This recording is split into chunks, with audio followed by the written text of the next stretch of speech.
रुक्मणी जी अपने घर की सीढ़ियों पर बैठी हुई सुनी आंखों से आसमान को निहार रहे थे।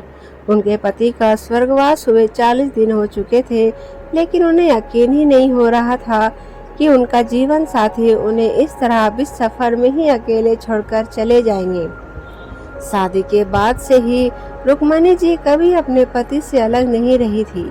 गांव में उनकी खेती थी, खेतों पर भी वह उनके साथ ही चली जाया करती थी, लेकिन आज नियति ने बड़ी निष्ठुरता के साथ उन्हें अकेला कर दिया था।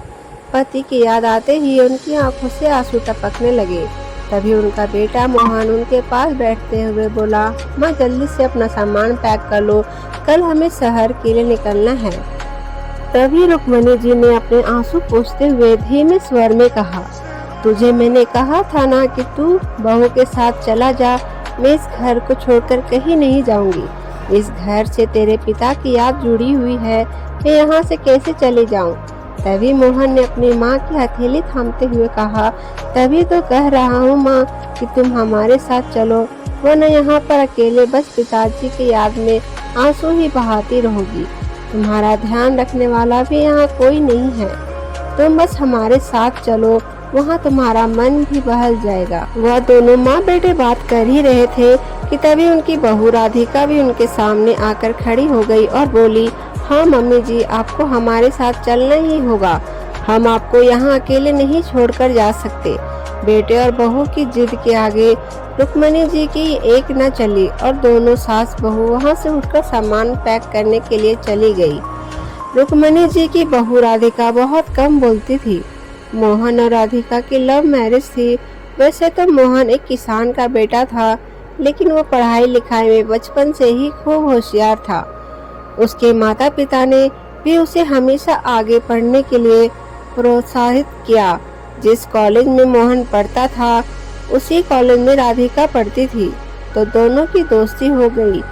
मोहन की पढ़ाई पूरी होने के बाद उसे एक मल्टीनेशनल कंपनी में उच्च पद पर अच्छी नौकरी मिल गई। शुरुआत में तो राधिका के पिता को मोहन का रिश्ता पसंद नहीं आया, लेकिन अपनी बेटी की जिद के आगे उन्हें झुकना ही पड़ा। मोहन के माता पिता ने भी बड़ी खुशी के साथ यह रिश्ता स्वीकार किया और जल्दी ही राधिका और मोहन का विवाह हो गया। मोहन अपने माता पिता को भी अपने साथ ही ले जाना चाहता था, लेकिन उनके माता पिता को गांव की मिट्टी से अधिक प्रेम था। उस टाइम माता और पिता दोनों थे, तो मोहन ने भी जिद नहीं की थी कि ठीक है, मम्मी पापा का मन नहीं है तो गांव में रह लेंगे। लेकिन अब वह अपनी माँ को अकेले किसी भी कीमत पर गांव में नहीं छोड़ना चाहता था। इसीलिए रुक्मणी जी बेटे और बहू के साथ उनके शहर वाले घर में आ गई। सभी सुख सुविधाएं से सुसज्जित बेटे के बड़े से घर को देखकर रुक्मणी जी बहुत आश्चर्यचकित थी। वह कोई भी चीज को इधर उधर ले जाने में बहुत डरती थी कि कहीं हाथ से छूट न जाए। हॉल के सोफे पर बैठते हुए उन्हें डर लगता था कि कहीं सोफा खराब न हो जाए। इसके साथ ही उनकी बहू का रहन सहन भी बहुत आधुनिक था, जिसके कारण उन्हें उसके साथ वे खुलकर बातें करने में शर्म सी महसूस होती थी। अगर घर में कहीं उन्हें सुकून मिलता था तो वो था घर की दाहिनी तरफ का बगीचा। हालांकि घर के बाएं तरफ भी बहुत सारे पेड़ पौधे थे, लेकिन दाहिनी तरफ पेड़ पौधे और रंग बिरंगे फूलों के साथ साथ जमीन पर काफी दूर तक घास उगी थी, जहां नरम नरम घास पर बैठकर वो अपने गांव की मिट्टी को याद करती थी। राधिका को शुरुआत से ही ज्यादा बातें करना पसंद नहीं था। वह बहुत ही कम बोलती थी। रुक्मणी जी को बहू इस आदत से लगा कि वह बड़े घर की बेटी है, इसीलिए देहाती सास से ज्यादा बातें करना उसे रास नहीं आता होगा। लेकिन राधिका अपनी सास की सुख सुविधाएं का पूरा ध्यान रखती थी। उसने काम वाली झुमरी को भी कह दिया था कि मम्मी जी को जो भी कहे उनका काम वह तुरंत कर दे। लेकिन रुक्मणी जी तो काम वाले से कोई काम कराती ही नहीं थी। उन्हें तो अपना सारा काम खुद ही करने की आदत थी।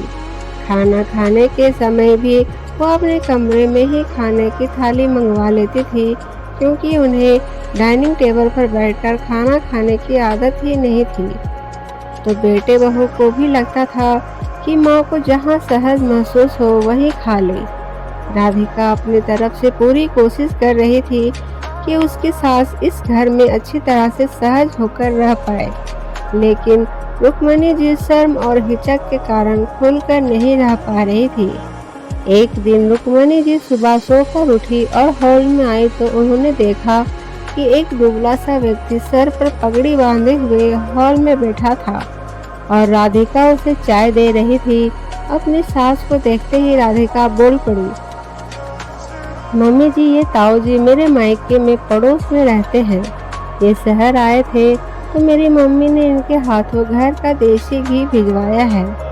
तभी रुक्मणी जी हल्की सी मुस्कान के साथ बोली, अच्छा अच्छा, बहुत अच्छी बात है। यह देख रही थी कि बहू अपने मायके से आए हुए सामान को लेकर कितनी उत्साहित थी। वह सोचने लगी कि सच ही तो है, मायके की तो हर ही चीज़ प्यारी लगती है। बहू की माँ ने कितने प्यार से ये चीज़ उसके लिए भेजी होगी, तभी तो उसके मुख मंडल पर इतनी प्रसन्नता छलक उठी है। रुक्मणी जी ने ये सोच ही रही थी कि तभी उनका बेटा मोहन आया और घी को देखते ही बोला, अरे माँ, तुमने देखा, राधिका के गांव से घी आया है। तभी रुक्मणी बोली, हाँ बेटा, पता है मुझे। तो मोहन झट से बोल पड़ा, माँ, पता है तो तुम्हें ये भी पता होगा कि मुझे तुम्हारे हाथों का देसी घी से बना हुआ आटे का हलवा कितना पसंद है। एक काम करना माँ, आज शाम को तुम देसी घी से अच्छा सा हलवा बनाकर तैयार रखना। आज मैं ऑफिस से आने के बाद वही खाऊंगा। बहुत दिन हो गए हैं तुम्हारे हाथों का आटे का हलवा खाए हुए। अपने बेटे की बात सुनकर रुक्मणी जी प्रफुल्लित होकर बोली, क्यों नहीं बेटा, मैं जरूर बना के रखूंगी। तभी राधिका भी बोल पड़ी, अरे वाह, आज तो मम्मी जी के हाथों का हलवा खाकर मजा ही आ जाएगा। बेटे की फरमाइश सुनकर रुक्मणी जी बहुत खुश थी। वह बेसब्री से शाम होने का इंतजार करने लगी। शाम हुई तो रुक्मणी जी रसोई में आई।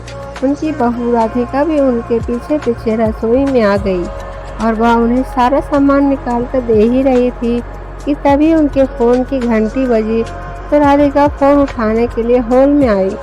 उधर रुक्मणी जी कढ़ाई में घी डालकर जैसे ही घी के बर्तन ऊपर रखना चाहा, वैसे ही कांच का मर्तबान उनके हाथों से छूटकर फर्श पे गिर पड़ा तो पूरा घी नीचे बिखर गया।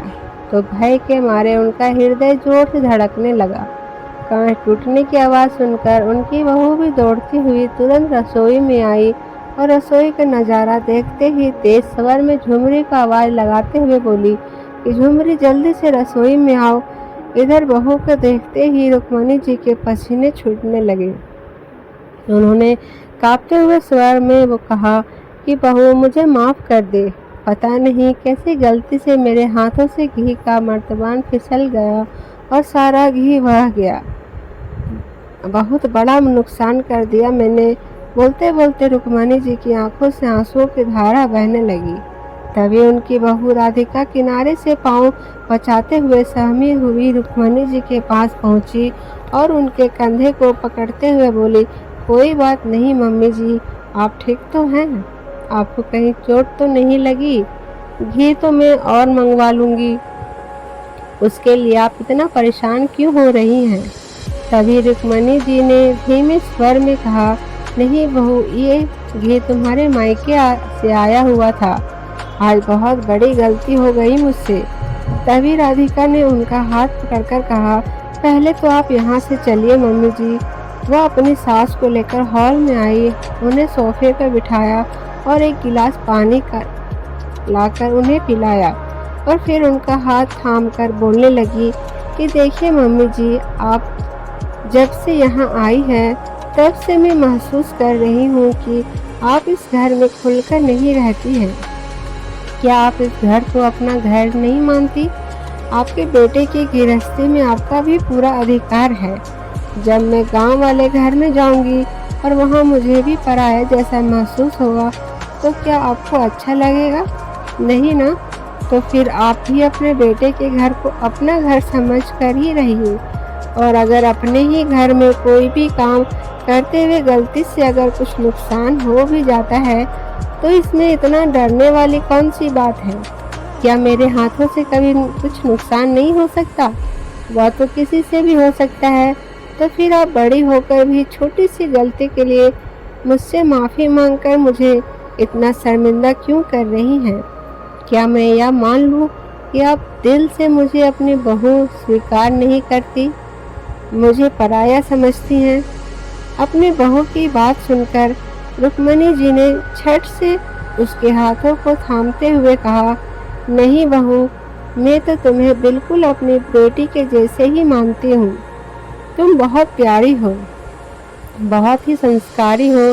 तभी राधिका ने उनकी तरफ देखते हुए कहा, तो मम्मी जी, फिर ऐसी कौन सी बात है जो आपको यहाँ घुल मिल कर रहने से रोक रही है?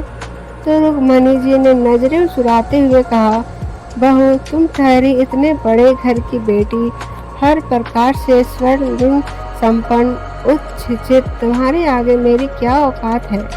मैं अनपढ़, गंवार और देहाती औरत हूँ। मुझे डर लगता था कि मेरी किसी भी बात से कहीं तुम्हें कुछ बुरा न लग जाए। तभी राधिका उनकी गोद में अपना सिर रखते हुए बोली, मम्मी जी, आप ये सब ऊंच नीच की बातें भूल जाइए और बस मुझे अपनी बेटी की तरह प्यार दीजिए। मुझे और कुछ नहीं चाहिए। आप जो भी हैं, जैसे भी हैं, आप मेरे पति की माँ हैं। आपने ही तो अच्छे से परवरिश करके उनका वजूद बनाया है।